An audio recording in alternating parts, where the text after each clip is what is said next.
Voice हम प्रारंभ करते हैं आज। इंग्लिश ग्रामर में वॉइस की बात होती है, हिंदी में इसे वाच्य कहते हैं। इसको जानने के पहले हमें यह जानना आवश्यक हो जाता है कि वर्ब्स वैसे तो कई प्रकार से डिवाइड किए जाते हैं, वर्ब्स को, क्रिया जिसे हम कहते हैं, लेकिन इंग्लिश में वर्ब्स का यूज दो प्रकार से होता है। एक तो ट्रांजिटिवली यूज्ड, एक intransitively used. Transitively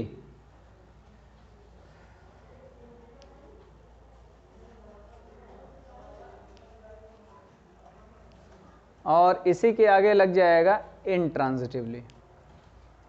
transitively used का मतलब ये होता है कि जब वर्ब का प्रयोग इस तरह से किया गया हो कि उसका प्रभाव किसी दूसरे पर जाके पड़ा हो। अभी उदाहरण देता हूं कैसे। पहले ये हमें पकड़ लेना पड़ेगा कि वर्ब ट्रांजिटिवली यूज्ड है या इनट्रांजिटिवली यूज्ड है, तब वॉइस की बात आगे बढ़ पाती है। कई पुस्तकों में सीधे सीधे कह देते हैं ट्रांजिटिव वर्ब, इनट्रांजिटिव वर्ब। मैं इसको ज़्यादा उचित इसलिए नहीं मानता कि वही सेम वर्ब ट्रांजिटिव भी हो सकता है, इनट्रांजिटिव भी हो सकता है। जैसे अगर एक सेंटेंस मैं लिखता हूं, आई टीच, मैं पढ़ाता हूं, इसमें वर्ब क्या है? टीच। तो क्या टीच का प्रभाव किसी पे पड़ रहा है? नहीं पड़ रहा है, यानी टीच का प्रभाव टीच पर ही समाप्त हो जा रहा है।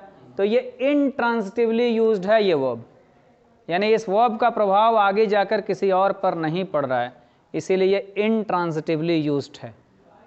ट्रांजिट का मतलब ही होता है फैल जाना, संक्रमित हो जाना। जैसे कोरोना था अभी ना, अभी भी चल ही रहा है। तो कोरोना क्या था? एक से दूसरे को फैल रहा था, इसीलिए कहा भाई छुओ मत, दूरी बनाओ, क्योंकि वो दूसरे तक प्रसारित हो रहा था, फैल रहा था, खांसने से, छींकने से, छूने से।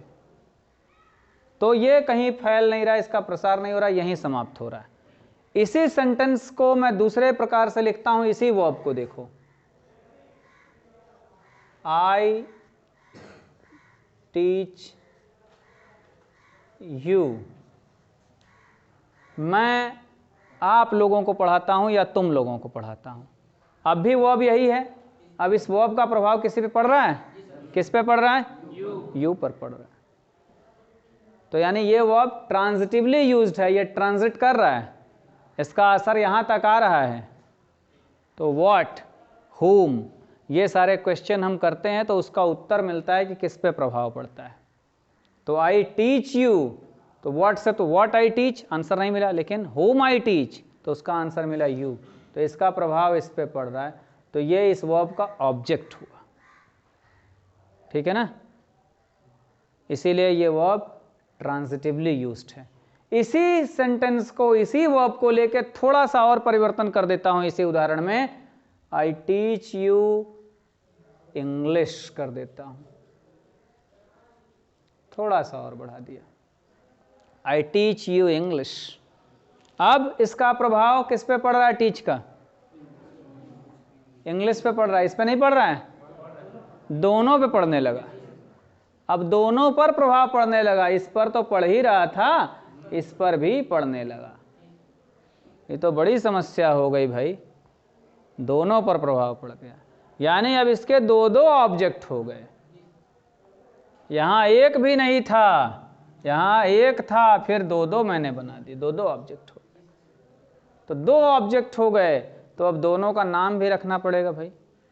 घर में किसी के दो बच्चे हो जाएं तो दोनों का नाम रखना होगा ना।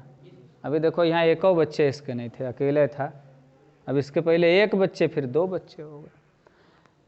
तो दो ऑब्जेक्ट जब हो गए तो उन ऑब्जेक्ट का भी नाम है डायरेक्ट ऑब्जेक्ट, इनडायरेक्ट ऑब्जेक्ट। क्या नाम है? हाँ, इसका भी पहचान करने का बहुत ही साधारण सा रास्ता है, बहुत ही साधारण मार्ग है। क्या है भाई? व्हाट से जब हम क्वेश्चन करेंगे वर्ब को लेकर, जो उत्तर आएगा वो डायरेक्ट होता है।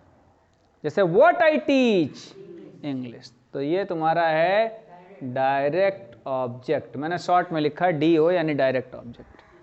और whom I teach, किसको पढ़ा रहे हैं? यू को। तो ये आ गया तुम्हारा इनडायरेक्ट ऑब्जेक्ट। क्लियर हो रही है बात इतनी? इसमें किसी प्रकार की कोई शंका? ऐसे ही कई बातें, जैसे गाना गाते हैं भाई, मैंने तुम्हें दिल दिया, है कि नहीं? गाना नहीं है? मैंने तुम्हें दिल दिया। हिंदी में उदाहरण समझ लेते हैं तो भाई, तो इसमें वर्ब क्या है? देना। तो क्या दिया? Direct object. किसको दिया? तुम्हें दिया। Indirect object. मिला? बात समझ में आ गई? तो भाई वर्ब दो प्रकार से यूज होगा, या तो वो ट्रांजिट करेगा और या तो नहीं ट्रांजिट करेगा। ठीक है? और जब ट्रांजिट करेगा तो वह या तो एक पे ट्रांजिट करेगा या दोनों पे ट्रांजिट करेगा, तो दोनों ऑब्जेक्ट का दो नाम हो गया। इतनी बातें स्पष्ट हुई? अब वॉइस पढ़ने के लिए हमें केवल ट्रांजिटिवली यूज्ड वर्ब से पाला पड़ना है। हमारे काम का यही है, ट्रांजिटिवली यूज्ड वर्ब जो होंगे वही। इन ट्रांजिटिव वर्ब्स में हमें वॉइस से कोई लेना देना नहीं है। यानी जिस वर्ब का प्रभाव कहीं आगे नहीं बढ़ रहा है, जिस वर्ब का कोई ऑब्जेक्ट नहीं है, तो वो फिर वॉइस से उसका कुछ संबंध नहीं। इतनी बात स्पष्ट हो गई? यानी इसका कुछ अब वॉइस से लेना देना नहीं रह गया, इसका केवल होगा ऐसे सेंटेंसेस का। ठीक है ना? लेकिन थोड़ा सा तुम लोगों को कंफ्यूज करता चलूं। अब आई टीच के आगे मैं बढ़ा रहा हूं, लेकिन देखना कि वर्ब का असर आगे जो लिख रहा हूं उस पर पड़ेगा कि नहीं। अभी तुम्हें लग रहा है कुछ लिखा ही नहीं है तो बड़ा आसान लग रहा है, मैं लिख दे रहा हूं, I teach in the class. अब बताओ ये वर्ब ट्रांजिटिवली यूज्ड है कि नहीं? अब नहीं है? है। क्यों है बेटा? अच्छा, बैठो भाई। हाँ तुम बताओ क्यों? आप बताएं कि व्हाट से जब क्वेश्चन किया जाएगा या whom से, तब अगर व्हाट से किया जाएगा तो हमें मिलेगा तो वो डायरेक्ट ऑब्जेक्ट होगा, और अगर whom से किया जाएगा तो इनडायरेक्ट ऑब्जेक्ट होगा। ना उसमें व्हाट का कुछ दिख रहा है ना whom का। वहां बिल्कुल सही बात। मैंने पहले ही बताया लक्षण पहचानने का, व्हाट और whom से क्वेश्चन कर लो, इसका उत्तर इसमें मिलेगा ही नहीं। और तुम सीधे देखो ना, टीच का प्रभाव कहीं पढ़ना थोड़ी है, वो तो एक कॉम्प्लीमेंट टू द वर्ब है। समस्या ये है कि तुम लोगों का बड़ा कॉन्सेप्ट बेसिक क्लियर है नहीं। भाई वर्ब का आवश्यक थोड़ी कि हर बार ऑब्जेक्ट ही हो, कॉम्प्लीमेंट भी तो हो सकता है। अर्थ को पूर्णता देता है वो कॉम्प्लीमेंट है, तो ये ऐसे ही है। तो खैर वॉइस के लिए होना चाहिए वर्ब हमारा ट्रांजिटिवली यूज्ड, या उसको हम ट्रांजिटिव वर्ब भी कह लेते हैं। लेकिन ट्रांजिटिव वर्ब इसलिए नहीं कह सकते क्योंकि देखो अगर टीच ट्रांजिटिव वर्ब होता तो यहाँ तो इंट्रांजिटिव हो गया, यहीं ट्रांजिटिव होगा, तुम लोग कंफ्यूज रहो जीवन भर। ऐसे ऐसे गुरुजी लोग पढ़ा देते हैं तो बच्चे पगलाते रहते हैं, गुरुजी कह दी ट्रांजिटिव है तो यहाँ इंट्रांजिटिव है, तो ऐसा सेंटेंस मिलेगा तुम लगोगे पगलाने के नहीं ट्रांजिटिव है, गुरुजी बताए ट्रांजिटिव है। जबकि जैसा प्रयोग होगा वैसा उसका उस स्थान पे नाम। जैसा यूज है, जैसे मैं यहाँ पढ़ा रहा हूँ तो तुम लोगों को लगता है कि सर जी, तुम लोग जानते हो इसलिए मानते हो मैं सर जी हूँ। नहीं, मुझको देख के लोग ठीक से समझते हैं कि कहीं मजदूर वजदूर होगा, इसे चेहरा ही वैसा है, क्या करूँ। और कई बार हो भी जाता हूँ, घर पे जाता हूँ भाई तो मजदूरी भी करने लगता हूँ, कोई घर का काम करने लगा है कि नहीं, खाना बनाने लगा तो कुक हो गया, मेरा नाम बदला कि नहीं वहाँ। अब वहाँ थोड़ी सर जी कोई कहता है, बात समझ रहे हो। तो जहाँ जैसा जिसका काम है वहाँ उस तरह से नाम, तो ट्रांजिटिवली यूज्ड या इनट्रांजिटिवली यूज्ड। इतनी बातें स्पष्ट हो गई। अब हम वॉइस की बात प्रारंभ कर सकते हैं कि वॉइस क्या होता है। तो जब ट्रांजिटिवली यूज्ड वर्ब होगा तभी वॉइस से उसका लेना देना है, तभी हम वॉइस के लफड़े में पढ़ेंगे, नहीं तो नहीं पढ़ेंगे। वाह रे डस्टर, वाह रे ब्लैक बोर्ड सब खत्म हो गया है ना डस्टर।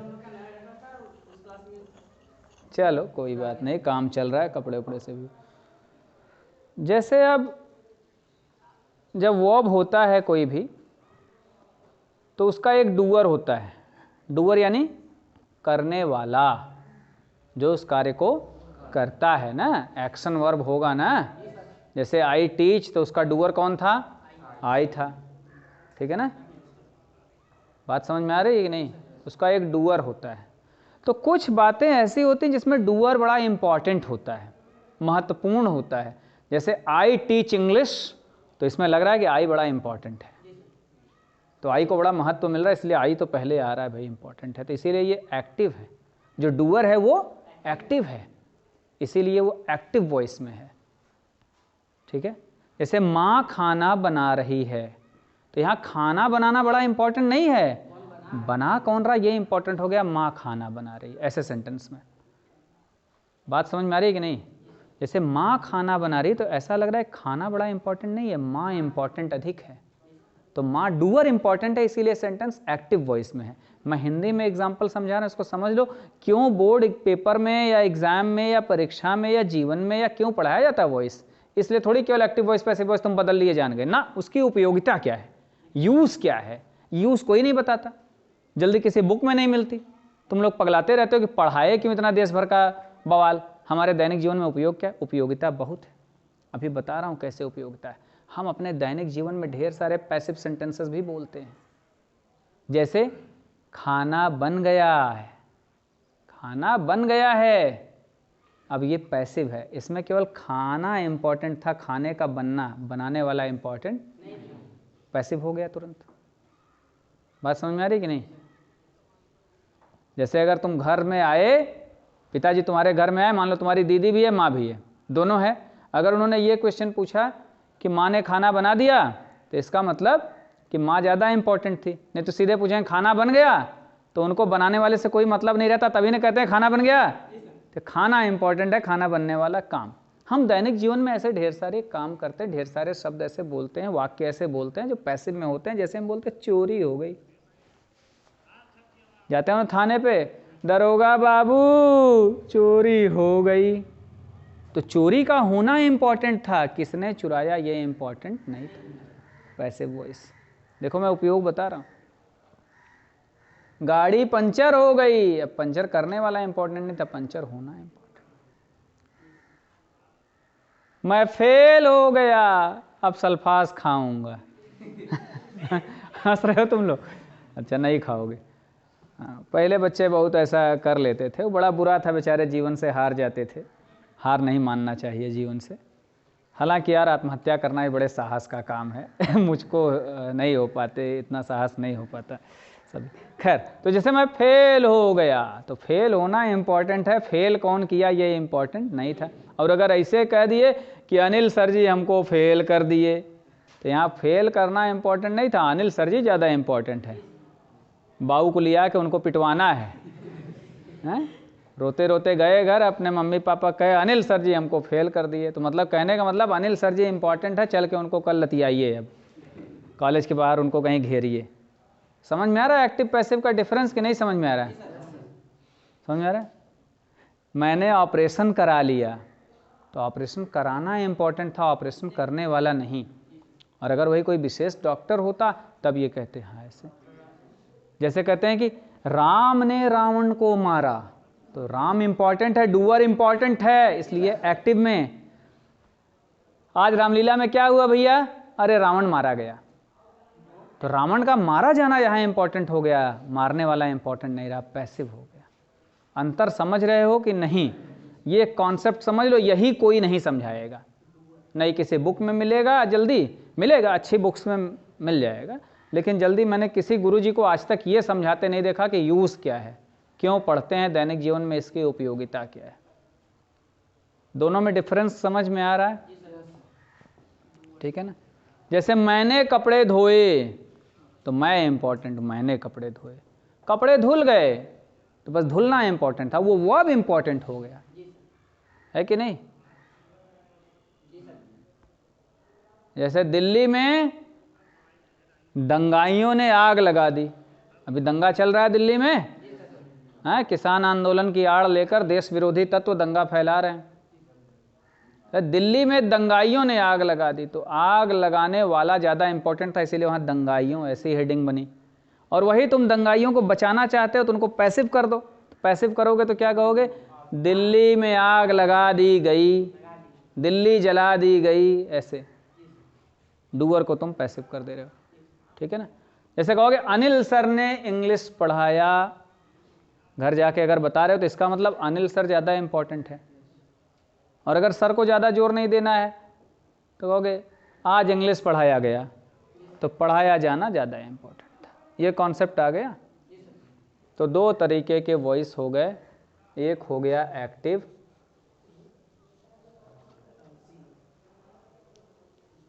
और दूसरा हो गया पैसिव। ठीक है, तो इसका जो डूअर है वो एक्टिव रहेगा, एकदम एक्टिव, समझते ही हो ना। जैसे तुम लोग जी सर कह रहे हो, सीधे बैठे हो, इंटरेस्ट ले रहे हो तो एक्टिव हो, ये वैसे सो रहे हो, पता नहीं क्या भूख रहा है बिना मतलब ये दिमाग, तो पैसिव हो गए।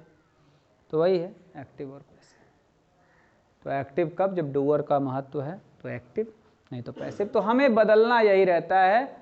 तुम्हारे हाई स्कूल में यूपी बोर्ड में केवल एक ही प्रकार का आता ही है, एक्टिव से बदल के क्या करना, पैसिव करना। ये वाला नहीं आता है, पहले आता था, हम लोगों के समय में तो आता था दोनों, तो यही आता है। जैसे मैं एक एग्जाम्पल लिख देता हूँ सीधे से, आसान सा एग्जाम्पल, जैसे आई टीच इंग्लिश, तो इसका पैसिव क्या हो जाएगा भाई,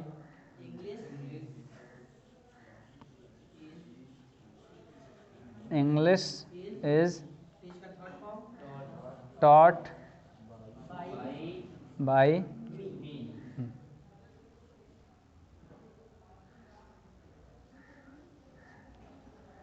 ये हो गया इसका पैसिव। ये एक्टिव था, आई टीच इंग्लिश, अब इंग्लिश इज टॉट बाय मी। तो अब हम इसको ध्यान से देखें तब समझ में आएगा। तो इसका मतलब जो वर्ब का ऑब्जेक्ट था उसी को हमने सब्जेक्ट की तरह प्रयोग किया, यानी जिस पे असर पड़ रहा था उसको हमने महत्व दे दिया। वर्ब को महत्व देना ही था, तो पैसिव वॉइस की एक सीधा सीधा सा पहचान याद रख लो, V3 याद रखोगे, वॉइस से याद रखो पैसिव वॉइस, और वी का थर्ड फॉर्म लगा लेना है, हमेशा हमेशा हमेशा। इतनी बात स्पष्ट हुई। एक बात और भाई, वॉइस बड़ा आसान है, एक बात और जोड़ूंगा इसी में कि उसके बाद एक आएगा हेल्पिंग वर्ब, वो कौन सा आएगा, जिस टेंस में ये होगा उसके जस्ट बाद वाला आ जाएगा, और वो हेल्पिंग वर्ब अब इसी के अनुसार आएगा। फिर बाई मी या ऐसे करके जो भी ये रहेगा, इसको यहाँ लगाया भी जा सकता है, नहीं भी, ये कई बार नहीं भी लगता, यानी जैसे चोरी हो गई तो बस वो लगाना आवश्यक नहीं है। बोलने में ही खराब लगेगा कि किसी चोर के द्वारा चोरी हो गई, खराब लग रहा है बोलने में, है ना, बस चोरी हो गई। ऐसे तो कई बार ये नहीं लगाया जाता, क्योंकि इसका उद्देश्य ही यही था पैसिव में कि उसको महत्व कम देना है डूअर को। तो जैसे इंग्लिश इज टॉट बाय मी, कम महत्व कर दिया गया, कम, उसको पैसिव किया गया उसका महत्व। मान लो जैसे आई टीच इंग्लिश लिया था मैंने, एक इसी सेंटेंस को वो वाला ले लेता हूँ, आई टीच यू इंग्लिश कर देते हैं, ऐसा सेंटेंस आ जाए। अब इसमें दो ऑब्जेक्ट हैं, और दो ऑब्जेक्ट हैं तो इसका अर्थ ये हुआ कि इसको दो प्रकार से बना सकते हैं, हम दोनों में से किसी को सब्जेक्ट कर सकते हैं। अब जैसे इससे बनाएंगे तो क्या बनेगा, इंग्लिश इज टॉट, अब देखो यू डायरेक्ट नहीं लगेगा, टॉट टू यू बाय मी, ठीक है। यहाँ प्रेपोजिशन का यूज़ हो जाएगा, वो थोड़ी सी प्रैक्टिस से आ जाएगा कि कहाँ कौन सा प्रेपोजिशन का यूज़ होता है, या प्रेपोजिशन थोड़ा पढ़ोगे। अब दूसरे तरीके से था कि हम इसको भी सब्जेक्ट करें, तो यू के साथ क्या लगेगा, आर, बताया ही था, बीज एम आर लगना, चूंकि ये प्रेजेंट इंडेफिनिट में है तो प्रेजेंट कंटिन्यूअस का हेल्पिंग वर्ब लेंगे, तो यू के साथ आर लगता तो आर लगाया, यू आर, और इसमें टीच का तो लगना ही है कौन सा, थर्ड फॉर्म, तो टॉट लगा देंगे। फिर टॉट के बाद you are taught English by me लगा सकते हो, ठीक है भाई। इतनी बात रखते हैं, फिर हम अगली कक्षा में देखेंगे। इतने में कोई शंका किसी को, किसी प्रकार की?